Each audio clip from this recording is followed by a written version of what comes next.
These are the latest books I've read. So, Pale Fire, Lolita, A Death in the Family, and then like 20 pages of The Road before I quit. So, I will start with Pale Fire, and I'm going to talk a little bit about Lolita, but I didn't want to really do a standalone review for Lolita just because it's such a controversial book, and I feel like a lot has already been said about it. My general opinion is Nabokov does a really good job with language. He's a very poetic author, and his writing has kind of a mesmerizing quality. And I think that's why it works really well with unreliable narrators and people who are kind of crazy. Um, he kind of lulls you into this fantastical worlds where actually like horrible and dark things are happening. But he tells it to you with this amazing, fabulous language. I often have to look up words that he uses. He has such a rich vocabulary. Um, so I do think it's enjoyable to read from a language standpoint, and I don't think it should be banned or anything. But I also totally understand why someone would choose not to read it and just spend their time reading about other topics. But I read this and then I decided I wanted to read more Nabokov. I don't know if I'm pronouncing that right, like where the emphasis is on the different syllables. But so I went to the store and I got Pale Fire, and I didn't know very much about it. So just a little synopsis. There's a fly. A little summary. So it's broken into three main parts. So there's the foreword, a poem, and then commentary on this poem. So the foreword is written by the main character of this book, who's the narrator, named Charles Kinbote. And so the foreword is like an introduction from Charles. The poem is a 999 line poem in the book. And then the rest of the book is commentary by Charles Kinbote about this poem. And right from the get-go, you see that Charles has this kind of obsession with John Shade, the author of the poem and the man who just died. That's like it's obsession in the sense that he's at least a little insane. It goes beyond just normal admiration for an author or a writer. So already from the foreword, you get that feeling that he references the fact that there's some controversy around the fact that he's the one who's giving this commentary. Like John Shade's wife would prefer someone else to be doing it. So then you read the foreword and then you have the poem. And I think it's about 40 pages in this copy. It's 1,000 lines, 999 lines. And had I known that this was the format of this book, I might not have chosen it because I would have been intimidated and I would have thought, well, I don't like poetry, or I just don't read poetry. But I enjoyed actually reading the poem, so I would say do not let that scare you. And it's not that long anyways. And then the rest of the book is commentary from it's commentary from Charles Kinbote about this poem written by John Shade. And I'm smiling because it's such a wild ride. I love this unreliable narrator, because as he's giving this commentary, what's actually happening is he is explaining how he knows John Shade and their different interactions. But there's like this kind of secondary story, maybe you would say it's the primary story,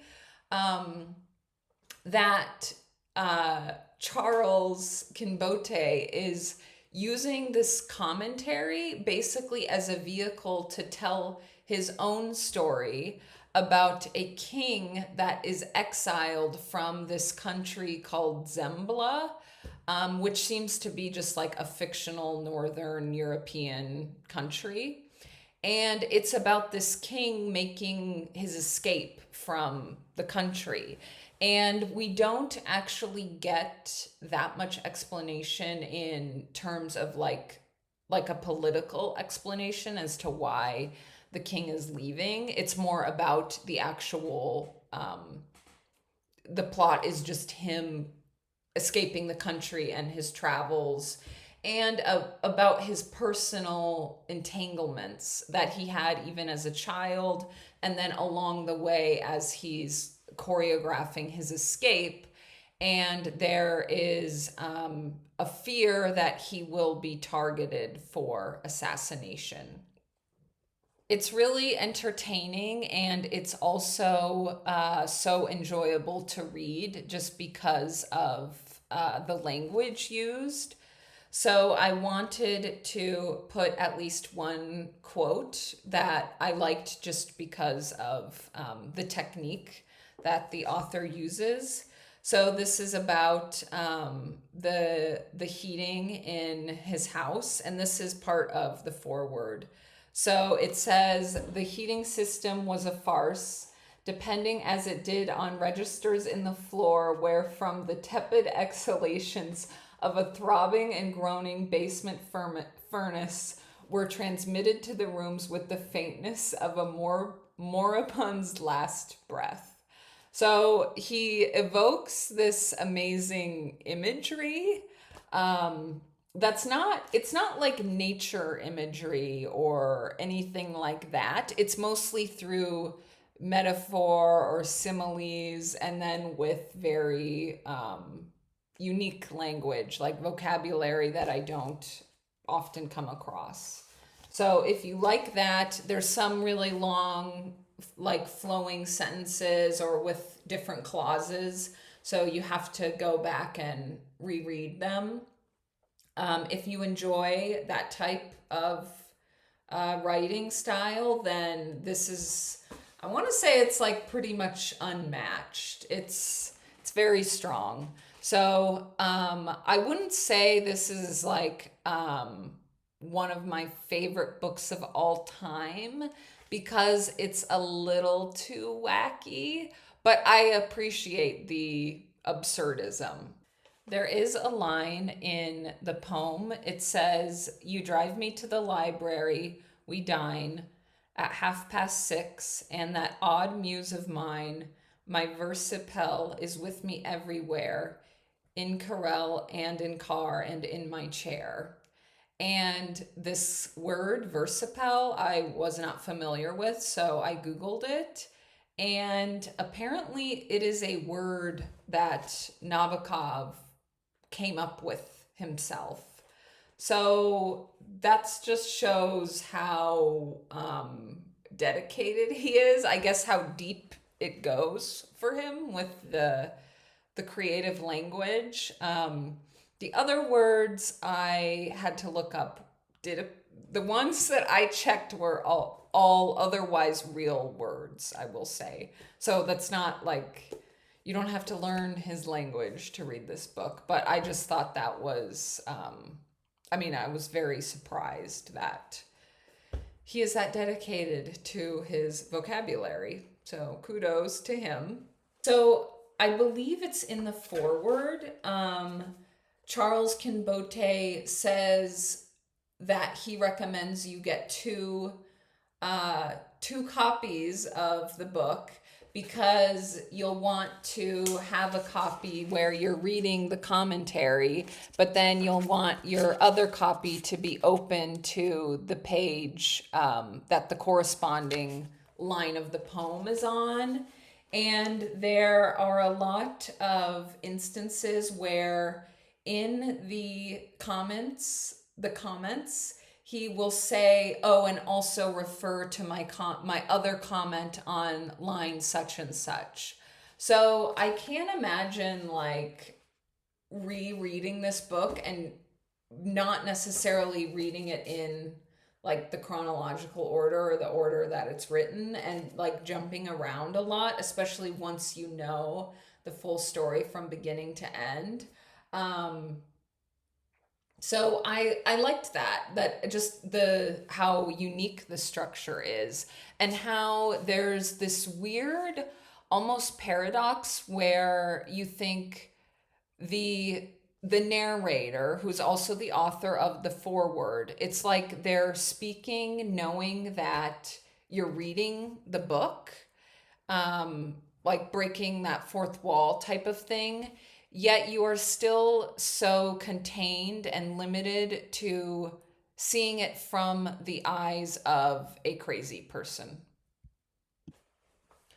Another thing Nabokov does is he references his other works.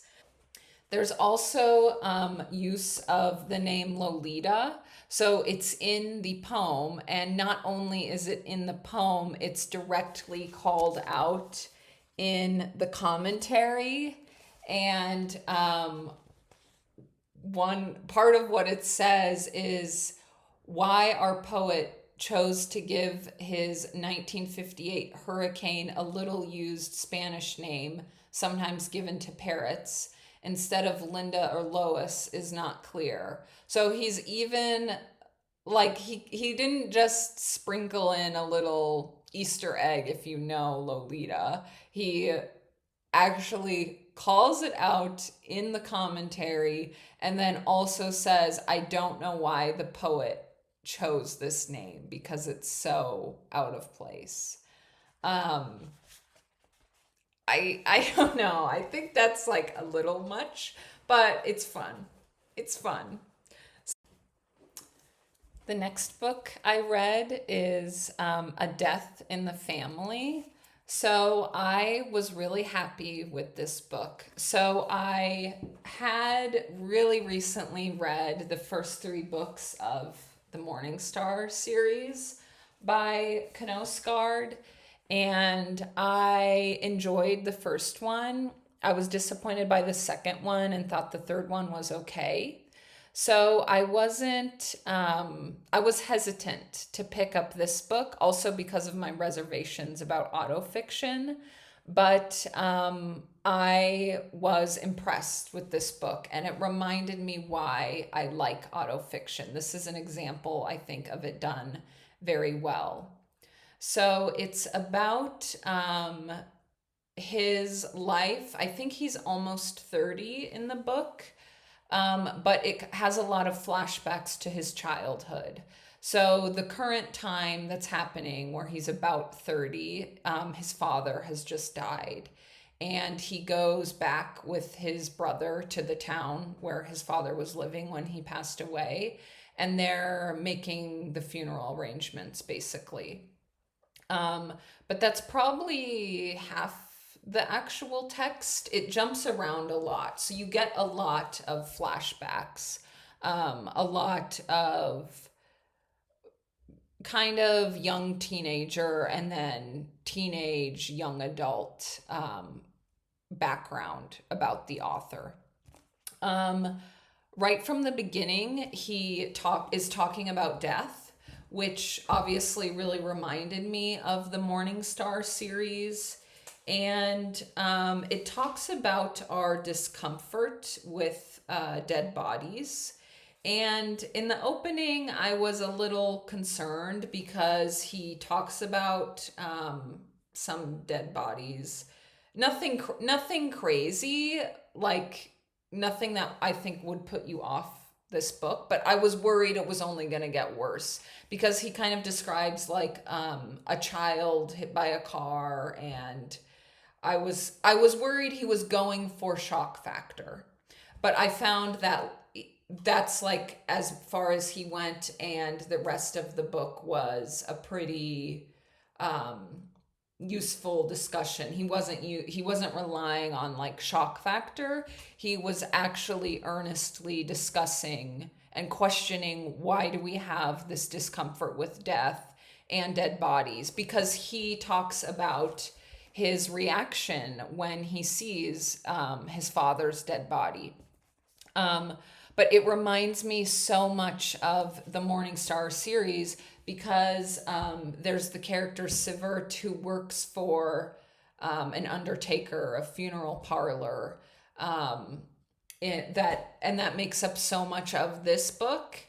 Another thing I noticed since I so recently read the Morning Star series, he mentions the dread of going to school when he's a teenager and having people ask him what he did over the weekend and not having anything to say, like it makes him sound uncool. And that is literally what happens to one of the characters in the Morning Star series. So it's just interesting to have someone who published something that is declared to be very personal and about his own life, and then see how it's reflected in the fiction they write. I mean, it makes total sense. You would pull from your own experiences, but it was it was like word for word, like I dread when people ask me what I did over the weekend. And it really struck me that he had included that as well in the Morning Star series. I have mentioned before about how I don't always like autofiction, and I totally join in on making fun of autofiction authors when they do these really short paragraphs and like these constant breaks in the writing. And so I wanted to show that this book is not like that. There are places where there are breaks and paragraphs. But in general, they're not these tiny little sentences and tiny little paragraphs. And I was like considering what is it about that style that turns me off, whereas I enjoy autofiction when it's more like this.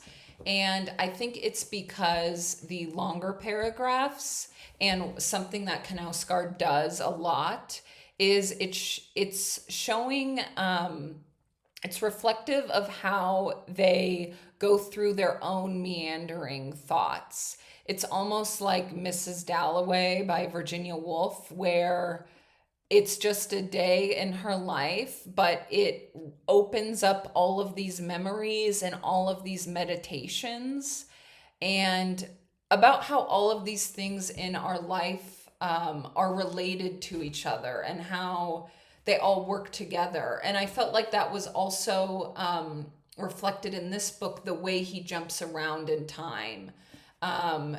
It's showing how everything is connected, and it actually, after reading this book, I feel like it makes more sense for him to organize the book jumping around in time, because that more demonstrates like how we move through the world is we're always recalling things that happened in the past. Even if it's subconscious, it's affecting our daily experience. He says, my picture of my father on that evening in 1976 is, in other words, twofold. On the one hand, I see him as I saw him at the time, through the eyes of an 8-year-old, unpredictable and frightening. On the other hand, I see him as a peer through whose life time is blowing and unremittingly sweeping large chunks of meaning along with it. So he's really making it explicit there how our current experience is informed by past memories. On page 35, so very early into the book, he uses the word struggle, because obviously this is part of the My Struggle series, so a very provocatively named book series. But he says it's a struggle, and even though it is not heroic, I'm up against a superior force. And this is what he's talking about. For no matter how much housework I do, the rooms are littered with mess and junk, and the children who are taken care of every waking minute are more stubborn than I have ever known children to be. And then he continues describing like household chaos with small children. So that is his struggle. So I liked that he talked about this, but he didn't go into too much depth about that. He quickly is then taken away from that atmosphere because he's going back, reckoning with his childhood and taking care of the fact his father has died and the funeral arrangements. But I'm wondering if later in the series we'll get to hear more about his struggle. I found it interesting how he discusses visual art because I personally appreciate art, I think, but I don't have such a deep connection to it. Like literature, I would say I find extremely moving, and I don't typically have that reaction to visual art. So he talks about writing and all that stuff, which I get, and he's a writer. But I thought it was interesting that he speaks about visual art.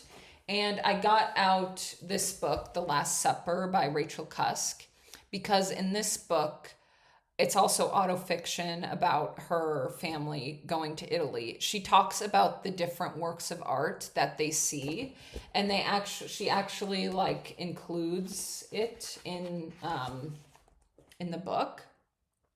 And I didn't enjoy this book as much because I found it a bit dry and boring, to be honest. Like the discussion of visual art. And I just thought that was interesting that these autofiction authors do have that connection with visual art, that they want to write about it. One quote that I like is he said, "Often it felt to me as if I were false or deceitful. Since I never played with an open deck, I was always calculating and evaluating." So I liked that because I found it kind of relatable. I had an English professor when I was in college, so this was probably like 2015, 2016, who remarked upon the fact that students were starting to call things relatable or not relatable. And just about how that was a new word that everyone was using. And of course, I don't think characters need to be relatable for it to be a good work of literature. Like Pale Fire is the perfect example, where the whole idea is the narrator is not trustworthy, not a reliable narrator, and he's basically crazy. Is unrelatable. You don't see things like how he does, but it's still, an intentional device and makes the work what it is. And so I was thinking, why is it that I like that, or I like that it's relatable? And I think because it's highlighting something of the human experience that I understand. And when we say characters are relatable, we're also saying that they are complex or lifelike. And one thing I actually saw when I was reading about people's comments on this book is they mentioned that someone said Sivert is an example of someone with very little internal dialogue. And I did not like reading that section, and I found it like I was trudging through it. And I thought that was a concise way to explain why I didn't like it, that there was no internal monologue, there was no reflection, and that's why I found that character so boring. Whereas I really like how the author shows their own reflection and states of mind in this book. Highly recommend this book. I really had my reservations after the Morning Star series. Wasn't sure how much of a Knausgaard fan I was going to be. But after I read this, I bought the rest of the series. Um, Here it is. So I am going to read the rest as long as it doesn't get really bad. If I'm liking it as much as that book, I will love having this large series to go through. And I will talk about it. I'll make a review about it. But I know it will probably take me some time to get through that. So I already wanted to talk about A Death in the Family while it was fresh in my mind. And I am kind of afraid because I really got excited after the first Morning Star book, but then I didn't love the later ones. So I hope that doesn't happen again. Then next, I picked up The Road. And like I mentioned at the beginning, I read like 15 to 20 pages and was like, I can't do this. It is so, I want to use the word stilted, talk about the paragraph breaks and like the tiny little things. No, it's so, there are not complete sentences. I mean, there are some complete sentences, but it's so stilted. It will be like one word or just it's describing some post-apocalyptic world where the father and son are trying to survive. But there's no reflection. There's no emotion. And I'm trying to put into words better what is it about it that I find so off-putting.